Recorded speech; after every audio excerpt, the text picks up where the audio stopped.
There's been a somewhat of a media storm over the last number of months with, I believe to be fairly biased accounts, in that I'm aware of the details of some of the cases that have been presented in the media, accounts that make it look as though someone was approved for MAID because of poverty or a lack of housing, but in fact, really want to emphasize that that is not legal, that we as MAID assessors and providers are not permitted to approve someone for MAID for that reason because of the criteria for MAID, which require the grievous and irremediable illness. That said, our system is far from perfect. We do have people living in poverty. We do have inadequate disability supports in many places and for many individuals. And I don't want to dismiss the impact of those kinds of vulnerabilities, or what we call psychosocial issues, which may include poverty, housing, risk, violent situations, impacts of severe mental illness, and social isolation, just to name a few. So those things do exist, and there are people with inadequate resources. The MAID assessor's job is to ensure that appropriate resources have been offered precisely for that reason.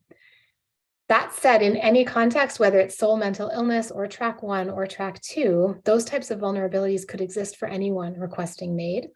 And also people who are not considered to be vulnerable by standard definitions can still be vulnerable.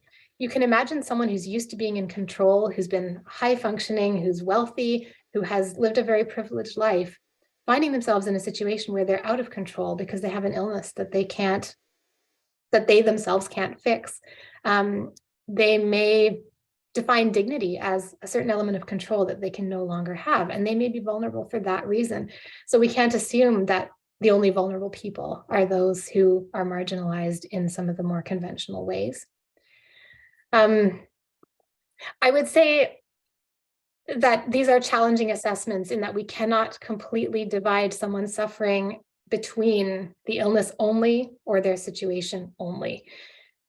Usually it's the totality of a person's circumstances that affect their suffering, and we have to take into account the totality of the circumstances. So we can't exclude someone from MAID who meets all the criteria and is suffering from that grievous and irremediable condition simply because they live in poverty or they're on disability and disability is not enough.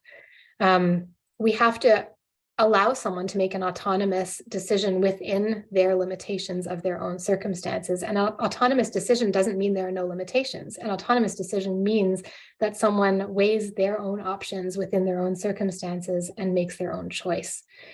So it's a fine balance, and these assessments, again, will often take multiple visits and a lot of gathering of collateral information in order to ensure we're doing the very best we can to provide people with the appropriate resources and to provide MAID for the appropriate reasons.